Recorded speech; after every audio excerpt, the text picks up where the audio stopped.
नमस्कार श्रोता बंधु आपण समस्त को स्मृतिर पांथशाला को स्वागत करुच्ची मोर अभिनारायण बंधुगण। आज आम आरंभ करने जाऊँ आमर एक नुआ कार्यक्रम जार ना है प्रेम एमिति भी हुए। यही कार्यक्रम प्रथम कहानीर ना हूँ बैशाखी। यह एक प्रेम भरा कहानी जहाँ को रचना कर सुभाषिष श्रीचंदन, जार सूत्रधर होती सुभाषिष श्रीचंदन।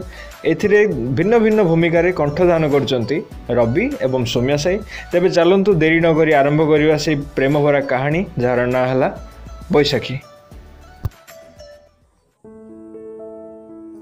केते तारीख के जानी सठिक मने नहीं कि मो मन मने पकाइबा को चाहेनी ता मु जाने ना। मे मास थिला बोध हुए सही बैशाख। बाणी बिहार केमिस्ट्री विभाग प्रथम वर्षर स्नातकोत्तर छात्र थी आ बैशाखी। हाँ, मो जीवन से अभूला स्मृति को बहन करुवा प्रियतमा चरित्रटी बाणी बिहार फिजिक्स विभाग प्रथम वर्षर स्नातकोत्तर छात्री थिला से। डिपार्टमेंटर कॉरिडोर रे प्रथमे ताकू देखिथिली। प्रथम देखार ही भल पाई बसी किंतु केबे कहि पारि नथिली।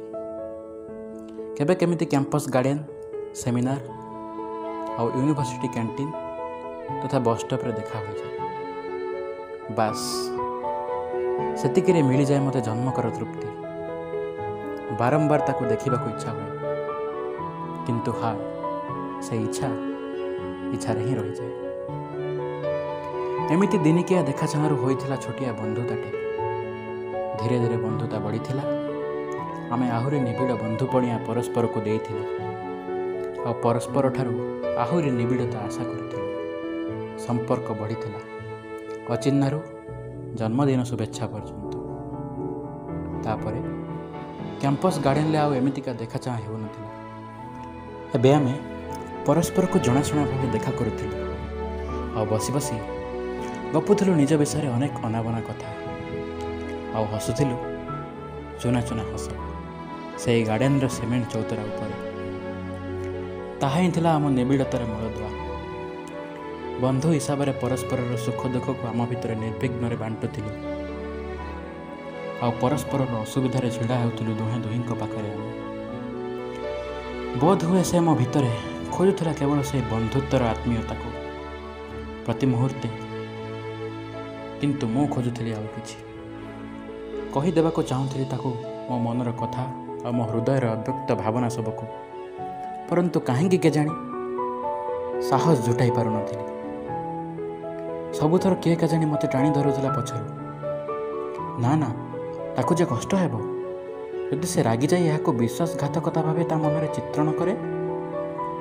एमिति भाभी भाभी केते जे गोलाप पैंट पॉकेट रे रही दळई मकसी मो द्वारा प्रतारित होइचंती तार हिसाब नाही। मु प्रतिथर परी होई चली से गोलाप मानकर सौंदर्यर हत्याकारी आउ ता कथा भाभी भाभी डायरी रे लिखिथिबा कविता सबू मो उपरे करुथिले प्रतिदिन अभिमान। कारण सेमाने खाली अर्थहीन भाव जे पड़ी रही ना तांको मिलुथिला पूर्णतार स्पर्श ना तांको उद्देश्य राणीटी। मु भी साजिथिले से कवि मानक भितरु जणे जो माने केउ नारीर एक स्मृतिचारण करी लिखि चली प्रेम कविता और विश्वास करी चली केउ एक अजणा दार्शनिकंकर सही पंक्तिटी को। नारी पुरुषर कर्म प्रेरणा वैज्ञानिक जीवन स्वप्न से कविर कल्पना नेत्र। से दिन किंतु थिला किछि नियार मन को बुझाइली आ रही हबनी कि सही हबनी। आज जमीती हेले भी कहीदेवी सब कथा और पूर्णता देवी केते जे अगणित रात्रि स्वप्न रे तापई संचित चुना चुना कल्पना सबको। आज निश्चित हस फुटाई से गोलापर मुहरे आ कविता मानकर भावनापूर्ण पृष्ठा सबरे। आज तो कहीं आउ हेबेनी प्रतारित मो द्वारा मो प्रण डोरी रे। ना गोलाप ना कविता डरी डरी साहसर सह आगे जाइथिली से दिन कैंपस गार्डन को। मते अपेक्षा करी व्यस्त होई पड़िथिला से बारंबार हाथ घंटा को चाहूला। ओहो कुआडे गले कि जानी बोध हुए किसी प्रकाश करने आकुल होता से जहाँ मु दूर देखी पारुथिली। मत देखी हठात चिड़ी जाइथिला से मुहरे क्रोध मिश्रित अभिमान गार फुटी उठुला। बोध हुए मोर विलंब पाई। हाँ मोर विलंब पाई କାରଣ ସେଦିନ ଯେ ମୁଁ ଖୋଜୁଥିଲି ବଗିଚାର ସେ ସୁନ୍ଦରତମ ଗୋଲାପ ଫୁଲଟିକୁ ମୋର ମନର ମାନବୀ ପାଇଁ। ରାଗରେ ତା ମୁହଁର ଲାଲିମା ବୈଶାଖର ପଥରେ ଯାତ୍ରାରତ ପଥିକର ମୁହଁ ସମୁଥିଲା। କିନ୍ତୁ ବୈଶାଖୀର ରାଗିଲା ମୁହଁର ଦୀପ୍ତି ବି ବୈଶାଖ ସୂର୍ଯ୍ୟଙ୍କ ଠାରୁ ଆହୁରି ଦୀପ୍ତିମୟ। ହେସ୍, କେତେ ଯେ କଳ୍ପନା କରିଯାଉଛି ମୁଁ। ଏପଟେ ମୁଁ ମନରେ ଭାବନା ସମୂହର ଉନ୍ମାଦନା, ଶରୀରରେ ଆନ୍ଦୋଳିତ ହସ୍ତପଦ ଓ ହୃଦୟର ଆଲୋଡ଼ିତ କଳ୍ପନା ଜଳ୍ପନା ସବୁକୁ ନେଇ ଆଗେଇ ଚାଲିଥିଲି। ଆଜି ଏତେ ଡେରି କ'ଣ ଯେ? ଜାଣିଛ ତୁମ ପାଇଁ ମୁଁ ଏଠି କେତେବେଳେ ଅପେକ୍ଷା କଲିଣି? ନାଇଁ, ଏମିତି ଟିକେ ଡେରି ହେଇଗଲା। ସରି ବାନ୍ଧବୀ। ହଉ, ଫିଜିକାଲ କେମିଷ୍ଟ୍ରିର ଆସାଇନମେଣ୍ଟଟା ଆଣିଛଟି? ନାଇଁ ରେ, ଭୁଲିଗଲି। ତାର ଏମିତି ସର୍ଜିକାଲ ଷ୍ଟ୍ରାଇକ୍ରେ ମୋର ହୃଦ୍ ସ୍ପନ୍ଦନ ବଢ଼ି ଯାଇଥିଲା। ମୁଁ ତ ଏଠି ଆଜି ପ୍ରେମିକ ପ୍ରବର ହୋଇ ଉଭା ହୋଇଛି। ଆସାଇନମେଣ୍ଟ କିଏ ନା ମୁଁ କିଏ? ମୋ ସାମ୍ନାରେ ସେ ଶାସନ କରୁଥିବା ଟ୍ୟୁସନ୍ ମାଷ୍ଟରାଣୀ ଭଳି, ଆଉ ତା ସାମ୍ନାରେ ମୁଁ ବିକଳ ହୋଇ ଠିଆ ହୋଇଥିଲି ନିରୀହ ଶିଶୁଟେ ପରି। ମୋ ବିକଳ ଅନୁତପ୍ତ ମୁହଁଟି ଦେଖି ଜୋରରେ ହସି ପକାଇଥିଲା ସେ। ଠିକ୍ ସେତିକି ବେଳେ ଜୋରରେ ଘଣ୍ଟି ବାଜିଲା ମୋ ମନରେ ଆଉ ହୃଦୟରେ। ଯା ଯା, ଏଇଟା ତ ପ୍ରେମର ଅମୃତ ବେଳା, ପୁରା ଠିକ୍ ସମୟ। ଯା, କହିଦେ ତୋ ମନ କଥା। ଆଗେଇ ଯାଇଥିଲି ମୁଁ ରୋମିଓର ହୃଦୟ ନେଇ ବୀର ଦର୍ପରେ। ହଁ, ସେଇ ଜୁଲିଏଟ୍ର ଆଉ ଟିକେ ପାଖକୁ ବଢ଼େଇ ଦେଇଥିଲି ଗୋଲାପଟିକୁ। ଅନୁଭବ କରିପାରୁଥିଲି ଗୋଲାପଟି ହସୁଛି। କିଛି କହିବା ଆଗରୁ ମୁଁ ଏକା ନିଶ୍ୱାସରେ କହିଦେଇଥିଲି ମନ କଥା ସବୁକୁ। ବୈଶାଖୀ, ଏଇ ମୋ ହୃଦୟର ବୈଶାଖରେ ତୁମ ପ୍ରଣୟର କିରଣ ଭିକ୍ଷା। ଜାଣେନି କେଉଁଠି ଏତେ ସାହିତ୍ୟ ସବୁ ଖୁନ୍ଦି ହୋଇ ରହିଥିଲେ। ମୋ ହାତରୁ ଗୋଲା ପଟେଇ ନେଇ ଲାଜମିଶା ହସରେ କହିଲା ସେ, ଓଃ, ଆସାଇନମେଣ୍ଟ? ଏତିକି କହି ମୁହଁ ତଳକୁ କରି ହସି ଦେଇ ଚାଲି ଯାଇଥିଲା ସେ। ବୈଶାଖର ପ୍ରଚଣ୍ଡ ରୌଦ୍ର ତାପରେ ବି ପ୍ରଣୟର ଶୀତଳତା ଭରି ଯାଇଥିଲା ମୋ ଶରୀରର ପ୍ରତିଟି ଅଙ୍ଗରେ। ମଧ୍ୟାହ୍ନର ସେହି ସୂର୍ଯ୍ୟ କିରଣରେ ସେ ଝଟକୁଥିଲା ସୁନା ହରିଣୀଟେ ପରି। ପ୍ରଖର କିରଣରେ ତା ସୌନ୍ଦର୍ଯ୍ୟର ଲାଲିମା ମଲ୍ଲାରରେ ସୂର୍ଯ୍ୟ ବି ହାର ମାନି ଯାଉଥିଲେ। ଏମିତି ଭାବନା ଭିତରେ ମୁଁ ବୁଡ଼ି ଯାଇ ସେଇଠି ଛିଡ଼ା ହୋଇଥିଲି। କେଜାଣି କେତେ ସମୟ, ଜାଣେନା। ମୋ ଅନ୍ୟମନସ୍କ ଆଖିରୁ ସେଦିନ ଅପସରି ଯାଇଥିଲା ସେ। ସେଦିନ ହଷ୍ଟେଲରେ ପହଞ୍ଚି ଖୋଲିଥିଲି ଡାଏରୀଟି। କବିତା ପରା ପୃଷ୍ଠା ସବୁ ଯେପରି ଝଟକୁଥିଲେ ମୋତେ ଅଭିନନ୍ଦନ ଜଣାଇ। ନାନା କଥା ମନକୁ ଆସି ଉଦ୍ବେଳନ ସୃଷ୍ଟି କରୁଥିଲେ ମୁହୂର୍ତ୍ତେ ମୁହୂର୍ତ୍ତେ। ତା ପରଦିନ ମୁଁ ଅସ୍ତବ୍ୟସ୍ତ ହୋଇ କ୍ଲାସ୍ ସରିବା ସମୟକୁ ଅପେକ୍ଷା କରିଥାଏ। କ୍ଲାସ୍ ସରିବାର ସାଙ୍ଗେ ସାଙ୍ଗେ ମୁଁ ଚାଲି ଯାଇଥିଲି ସେହି ଇପ୍ସିତ ସ୍ଥାନକୁ। ଗୋଟିଏ ମୁହୂର୍ତ୍ତ ବି ଯୋଗ ପରି ଲାଗୁଥାଏ। କେତେବେଳେ ଆସିବ ଯେ? ହେସ୍, ଆଉ ଯେ ରହି ହେଉନି। ସେଦିନ ସେ ଆସିଲା, ଆଉ ଛିଡ଼ା ହେଲା ମୋ ସାମ୍ନାରେ। ମୁହଁରେ ତାର ଦୁଷ୍ଟାମିର ହସ ନେଇ। କିନ୍ତୁ ସବୁଦିନ ପରି ନୁହେଁ, ଆଜି କଥା ଥିଲା କିଛି ଅଲଗା। ସେତେବେଳେ ମୁଁ ବୋଧହୁଏ ଅନୁଭବ କରୁଥିଲି ଯେ ସବୁଦିନର ବନ୍ଧୁପଣିଆ ଆଜି ନାହିଁ। ଆଜି ବୋଧହୁଏ କିଛି ନିଆରା। ଦୁହେଁ ଦୁହିଁଙ୍କ ସାମ୍ନାରେ ଛିଡ଼ା ହୋଇଥିଲୁ। କେଜାଣି କେତେ ସମୟ ଜାଣିପାରିନଥିଲୁ।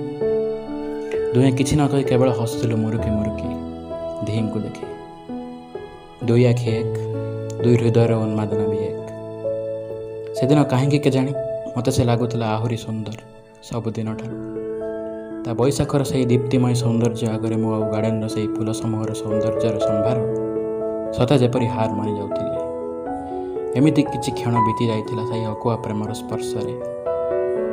ତାପରେ ସେ ଦୁଷ୍ଟାମିର ହସଟିକୁ ସେହି ବୈଶାଖର ପ୍ରକୃତି ଭିତରେ ହଜାଇ ଦେଇ ପାଖେଇ ଆସିଲା, ଆଉ ଟିକେ ମୋ ପାଖକୁ।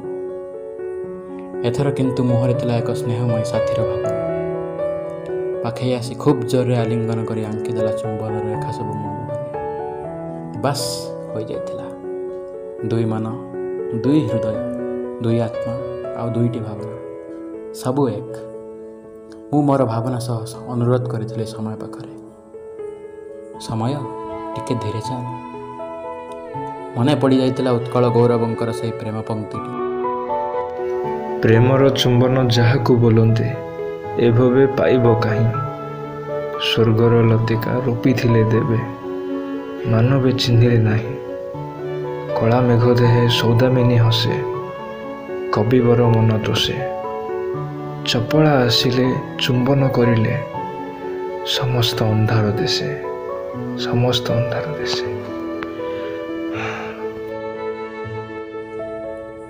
बैशाखर ताती से गार्डेन गछलता को कष्ट देउ नथिला, किंतु आम प्रणयर ईर्षान्वित हो बोधहुए से जली जाउथिले। किंतु प्रकृति स्वागत कला आमको तार काल बैशाखी समीर आलिंगन कर। से दिन थिला मो जीवन सबुठार स्मरणीय दिनटी, कारण से दिन कुनी छड़ी जे पाई जाइथिला ता चांद को। प्रेम आकाश को उड़ी जाइथिले से दिन दुई प्रेम पक्षी। ना थिला उड़ीबार क्लांति, ना क्लांतिर सृष्ट ग्लानि, केवल साथी होई सारा जीवन उड़ीबार संकल्प और आत्मतृप्ति। हॉस्टेल रे से दिन जमा सोई पारि नथिले। राति सारा भाबुथिले ढेर अनाबना कथा और देखुथिले आखि खोला स्वप्न। एबे गार्डन से स्मृति बहन करुथिबा चौतरा थिला आम नीतिदिनिया मन मिलनर स्थल। सेठारे आमे व्यक्त करुथिलु आमे दुहीं दुहींक मनर कथा आ हृदयर व्यथा, आ देइथिलु दिहे दुहींको सांत्वना सुख दुःखरे। नीति बांटुथिलु केते जे प्रेम और हृदय भर स्नेह, केते जे आलिंगन और चुम्बन। परस्पर को देउथिलु नीति भरोसा, सारा जीवन हाथ धरी चलिबार, आउ करुथिलु संकल्प केबे भी छाड़ी एकोटिया करी चलो जीवनी दुही। छुट्टी दिन और प्रति रविवार से सुखद मुहूर्त सब बीतुला आईजी पार्कर से घास गालीचा वृक्षरे। परस्पर को कଳରେ और बाहुबंधन रे बांधी से बैशाखर प्रणय स्मृता को अनुभव करी आम देखुलु केते स्वप्न। से आईजी पार्कर प्रांगण रे आम प्रणय डोरी रे दिन सब बेस हस खुशी रे बीतुला, तार सौंदर्यर पूजारी हुई आउ सही तार स्नेह प्रेम भरा दुष्टामी भितर।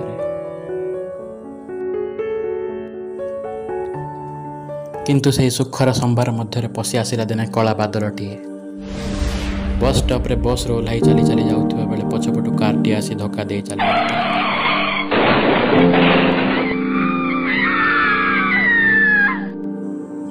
मो संगे संगे खबर पाई जाइथिले, किंतु तांको बंचाई पारि नथिली।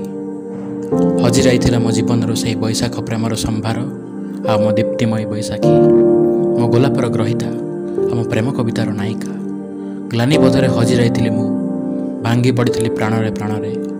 अंधटी बाड़ी हजाइला परी हजाई देइथिली निजर खुशी सबको। सबुदिन पाई छाड़ी जाइथिला से मते, किंतु मु भूली नथिली से संकल्प को।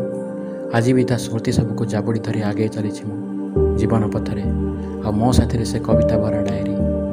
आज भी से बैशाख आसे, किंतु न थाए साथी बैशाखर राणी, आउ केबे भी आसीबनी।